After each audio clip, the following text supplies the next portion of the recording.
Olá, meus queridos irmãos. Mais uma vez eu quero saudá-los com a graça e a paz do Senhor Jesus e convidá-lo a abrir a sua Bíblia no segundo livro dos Reis. Segundo Reis, capítulo 6, versos de 1 a 7. Segundo Reis 6, de 1 a 7. Acompanhe aí esta leitura. Eliseu faz flutuar um machado. Disseram os discípulos dos profetas a Eliseu: Eis que o lugar em que habitamos contigo é estreito demais para nós. Vamos, pois, até o Jordão. Tomemos de lá cada um de nós uma viga e construamos um lugar em que habitemos. Respondeu ele: Ide. Disse um: Serve-te de ires com os teus servos. Ele tornou: Eu irei. E foi com eles.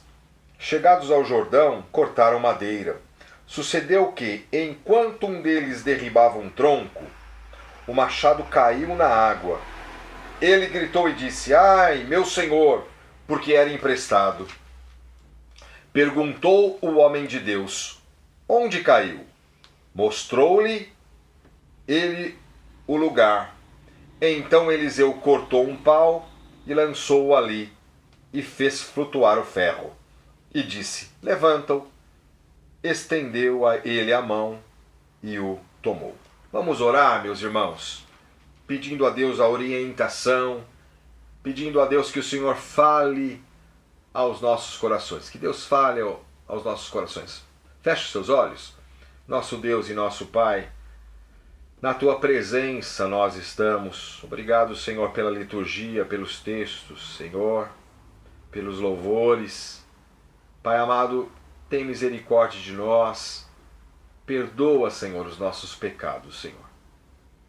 Fale conosco. Continua falando, Senhor, aos nossos corações. Eu te peço por cada coraçãozinho, por cada família representada, Senhor. Anima, Senhor. Edifica a Tua igreja. Encoraja, Senhor Jesus. Ministra a Tua palavra, Senhor, animando, edificando e encorajando, Senhor Jesus. Pai amado, abençoa, ó Deus, esta porção. Fala aos nossos corações. Toma a minha vida, Senhor. Usa-me com poder. Humildemente eu te peço, em nome de Jesus. Amém. Meus queridos irmãos, eu creio que o assunto que mais se fala é dessa Covid-19, é dessa pandemia. Ninguém esperava por essa pandemia que paralisasse o mundo inteiro. Estávamos engajados com tantos pensamentos e afazeres, até que um vírus invisível, mas mortal, interrompeu o processo. Uma nova situação, atípica, diferente e estranha, que não esperávamos, que foge totalmente ao nosso controle, estando muito além da capacidade de resolvermos. Todos nós precisávamos nos reinventar. Algo semelhante aconteceu com os profetas. Os discípulos dos profetas estavam engajados com o objetivo de construir um lugar para eles morarem, pois estava apertado, e você vê o texto. Mas um incidente aconteceu interrompendo o processo. Não foi um vírus que levou a uma pandemia, foi um machado que eles perderam e que os levou ao desespero, até porque era emprestado. Uma nova situação que eles não estavam esperando, que fugiu ao seu controle, que estava além de sua capacidade de resolver. Tanto para os discípulos dos profetas, quanto para nós, meus irmãos, um incidente ocorreu. Para eles, o machado que perdeu. E para nós, meus irmãos, uma nova situação surge. essa pandemia. Mas nada pega Deus de surpresa. Deus está no controle da história, por trás da história, interage e intervém na história. E em primeiro lugar, é exatamente isso que eu quero considerar como a primeira lição: a poderosa e eterna mão de Deus por trás da história. E quantas vezes você ouviu sermões nesse tempo, cujo tema é: Deus tem a melhor direção para você, Deus está conduzindo a sua história? Quantas mensagens nós ouvimos? No sermão de domingo passado, você ouviu algo semelhante, que Deus lhe conduz e dirige os passos. Quantos textos maravilhosos e consoladores que tratam sobre essa matéria.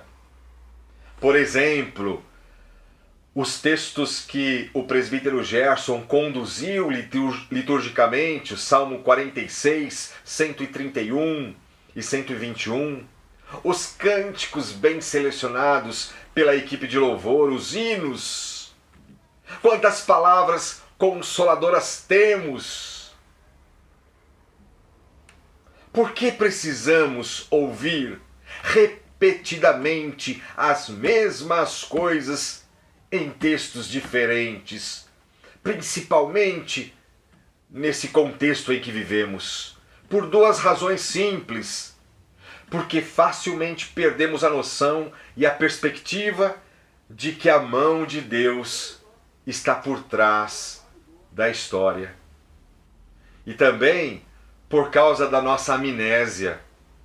Somos velozes para o esquecimento. Mas Deus graciosamente traz à nossa memória e reforça diariamente que a mão de Deus conduz a nossa história. E esta passagem é um exemplo disso. É um exemplo de que Deus tem as rédeas da história em suas mãos. Eu fico pensando, qual é o propósito deste texto ter sido registrado aqui? Se não tivermos uma visão ampla das Escrituras, não perceberemos as implicações teológicas por trás de passagens como esta, e teremos dificuldades de aplicar as lições para a nossa vida. Esta passagem não se trata de uma passagem isolada, que devemos desconsiderar ou não dar tanta importância assim. E alguém poderia pensar, afinal de contas, que aplicação eu tiro de um objeto que flutuou? Esta história incrível não é um episódio isolado.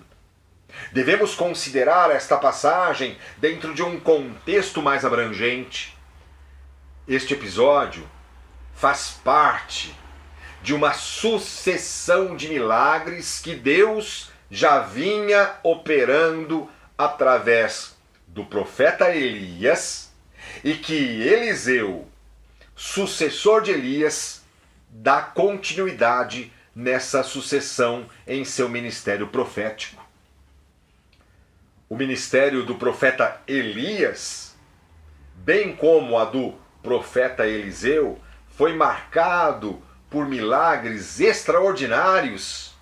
Por exemplo, o milagre do azeite na botija da viúva. Deus interveio usando o profeta Eliseu. Mais à frente, o profeta Eliseu profetiza um filho a sunamita. O filho nasce, cresce, tem um problema na cabeça e morre. Logo em seguida, acontece o milagre da ressurreição do menino. Um pouco à frente, Naamã é curado de lepra. E aqui vemos o milagre de um machado flutuar, de um machado flutuar. Todos esses milagres são extraordinários, que depreendemos, sim, lições preciosas. Entretanto, meus irmãos, não podemos perder o cerne por trás desses milagres espetaculares. O foco aqui não são os discípulos dos profetas, não é o machado e nem mesmo o profeta Eliseu. O personagem principal e central é o próprio Deus. O foco é a poderosa mão de Deus por trás da história de Eliseu, dirigindo e conduzindo a sua vida e o seu ministério. O foco é a poderosa e eterna mão de Deus por trás da tua história, dirigindo e cuidando de cada aspecto da sua vida. Se você quiser estudar mais a fundo, volta um pouco no Antigo Testamento e medite, por exemplo, na trajetória do povo de Israel por Moisés durante 40 anos no deserto e perceba que o foco não são os milagres em si, mas quem está por trás dos milagres e para onde os milagres apontam. Assim, meus irmãos, quando lermos estas passagens que lemos na liturgia, essas passagens confortantes, o Salmo 46, 131 e 121, em meio a essa pandemia ou em qualquer situação adversa, não vamos ler por ler, como quem tira um versículo da caixinha de promessa, mas vamos ler meditando e percebendo, por exemplo, no Salmo 46, que não precisamos ter medo, porque Deus é o nosso refúgio e fortaleza, socorro bem presente nas tribulações. Nessas horas, faz sentido, quando lemos neste salmo, aquietai-vos e sabei que eu sou Deus. E a maneira de nos aquietar nos é dita pelo salmista no Salmo 131, como a criança desmamada se aquieta nos braços de sua mãe. E quando eu clamar, desesperado, dizendo: de onde me virá o socorro? Resposta: o meu socorro vem do Senhor, que fez o céu e a terra, no Salmo 121. Esta é a primeira lição, meus irmãos, que nós tiramos, a poderosa e eterna mão de Deus por trás da história. Mas em segundo lugar, com base nisso, destacamos o segundo princípio. Deus se preocupa com coisas que achamos pequenas ou insignificantes. Deus se preocupa com coisas que achamos pequenas ou insignificantes. Muitas pessoas pensam que Deus não se preocupa com pequenos detalhes. Muitos crentes dizem que Deus se ocupa somente com coisas importantes. Detalhes como um celular perdido, um crachá da empresa que precisa ser encontrado, uma chave perdida que também precisa ser encontrada, um documento importantíssimo que se perdeu e precisa ser achado, porque vai incorrer em consequências desagradáveis. O que você acha disso, meu irmão, minha irmã? Deus trata somente de questões mais complexas? Ou, de fato, Deus se preocupa com coisas que consideramos de menor importância? Para muitos crentes, são acontecimentos tão corriqueiros e pequenos que nem sequer devemos levar estes casos a Deus em fervente oração. Contudo, meu irmão, minha irmã, este episódio aponta para o contrário. Deus se importa sim com coisas que achamos pequenas. Aprendemos aqui que os nossos interesses ou problemas, por mais insignificantes que eles sejam, não o são para Deus. São realmente interesses de Deus. Deus verdadeiramente se importa com o que consideramos de menor importância. Deus se importa sim. Deus tem um cuidado absoluto, detalhista e minucioso para com a sua vida. Para os discípulos dos profetas, o machado que caiu na água foi um problema. Era emprestado. Eles poderiam ter tido duas atitudes negativas. A primeira, não falar para o profeta Eliseu, por eles mesmos entenderem que isso era algo insignificante e irrelevante, afinal, deixamos cair o martelo, ou melhor, deixamos cair o machado, perdemos mesmo. Foi uma fatalidade, foi um incidente corriqueiro.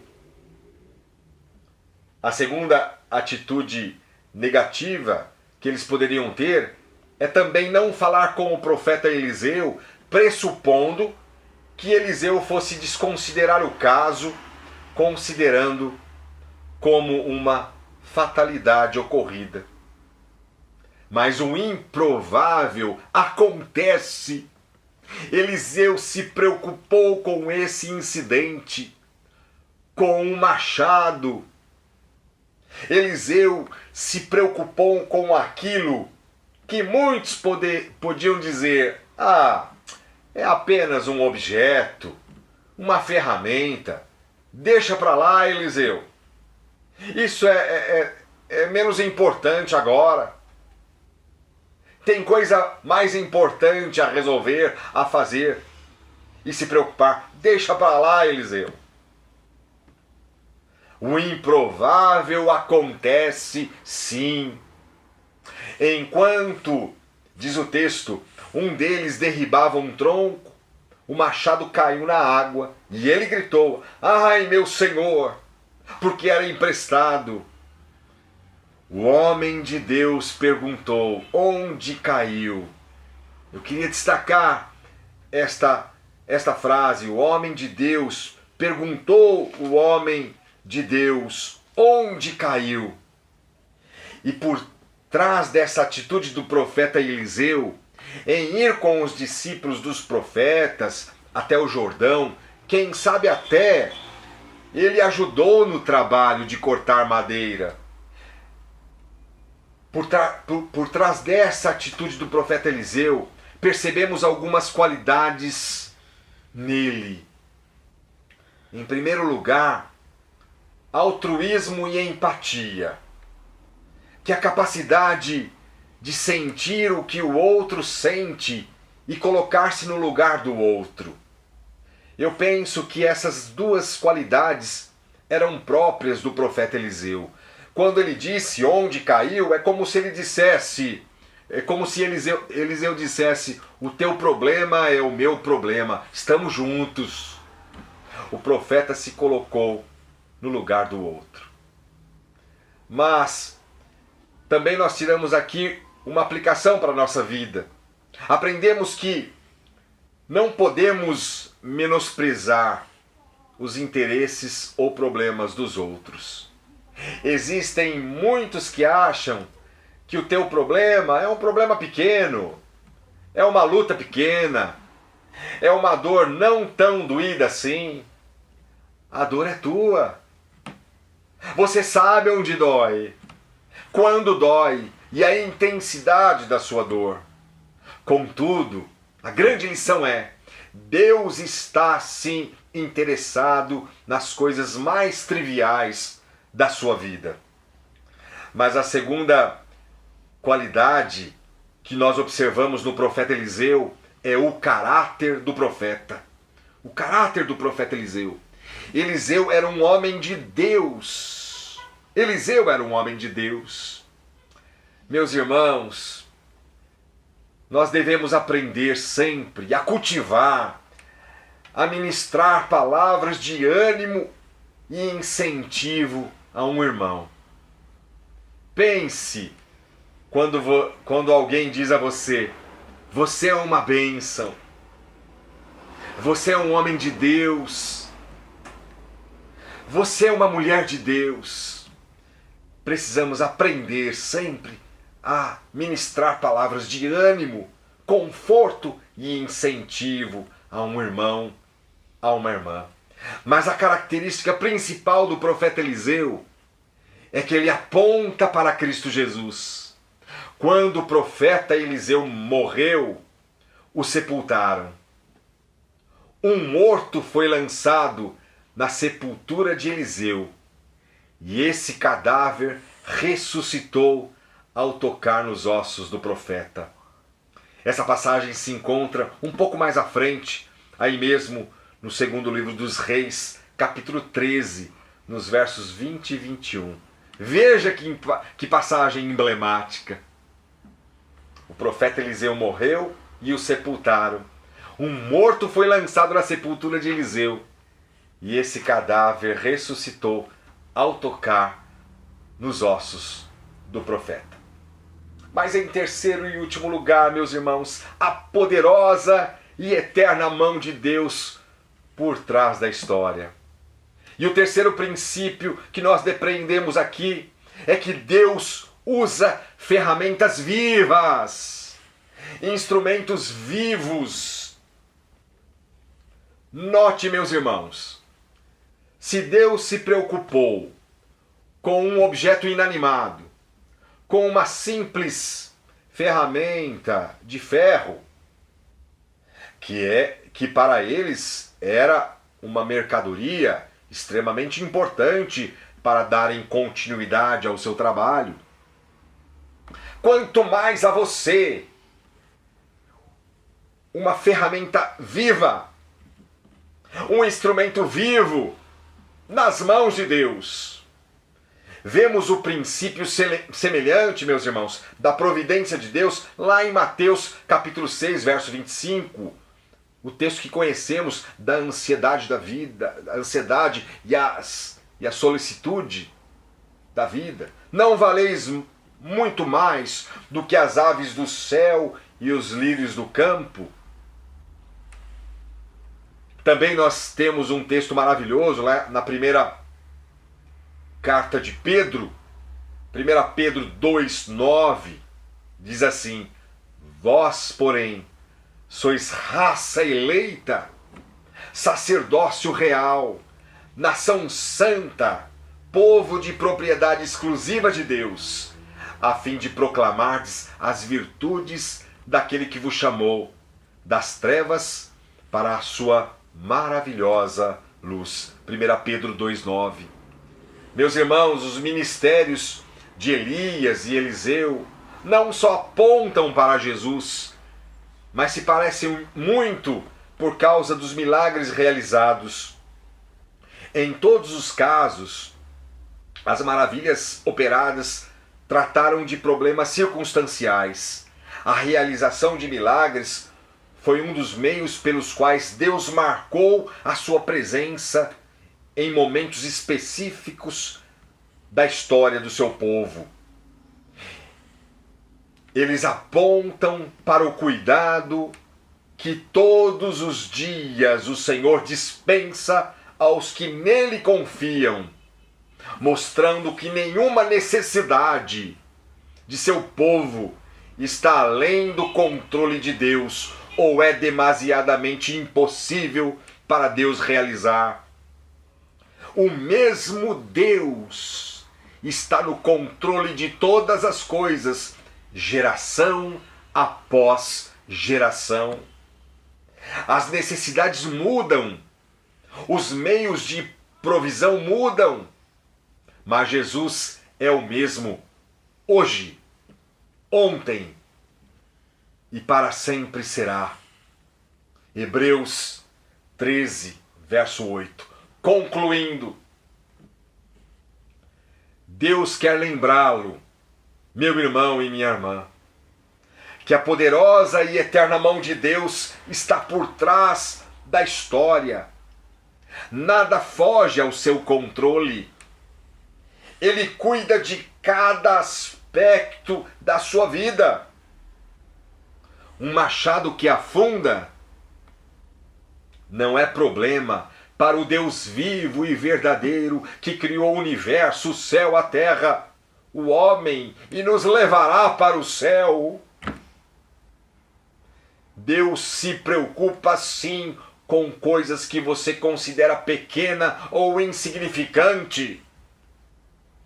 Deus usa ferramentas vivas, instrumentos vivos. Você é uma ferramenta viva e valiosa perante Deus. Portanto, se disponha em ser usado, em ser usada, cada vez mais, como um instrumento para o louvor e glória de Deus. Que Deus te abençoe e Deus te fortaleça em nome de Jesus. Vamos orar e impetrar a bênção. Senhor, nosso Deus e nosso Pai, obrigado pela Tua palavra, Senhor. Obrigado, Senhor, porque cremos humildemente, apesar da nossa pequenez, da pequenez da nossa fé, cremos que o Senhor está no controle, cremos que o Senhor está no comando de todas as coisas, ó Deus. Mas em nome do Senhor Jesus, fortalece a nossa fé. E eu peço por cada família, eu peço por cada irmão, eu peço por cada irmã, eu peço pelo jovem, eu peço pelas crianças, eu peço por todos. Fortaleça a fé, animando, alegrando, encorajando o Senhor. Para que ninguém desista, para que ninguém desfaleça, Senhor, para que ninguém desanime da fé. Pai, em nome do Senhor Jesus, que esta passagem, que a Tua palavra, Senhor, tenha fortalecido, animado, encorajado, edificado cada coração que ouviu. Pai, eu peço como ministro do Senhor, abençoa cada família representada, Senhor. Ó Deus amado, cuida de nós, cuida do Teu povo, Senhor. Ministra aos nossos corações, corrija-nos, ó Deus, aquilo que está errado, anima, Senhor, a Tua igreja, em nome de Jesus. Amém. E que a maravilhosa graça do nosso Senhor e Salvador Jesus Cristo, que o amor de Deus Pai e as consolações, o conforto, o poder e a comunhão do Espírito Santo de Deus seja sobre você, meu irmão e minha irmã, hoje e para todo sempre.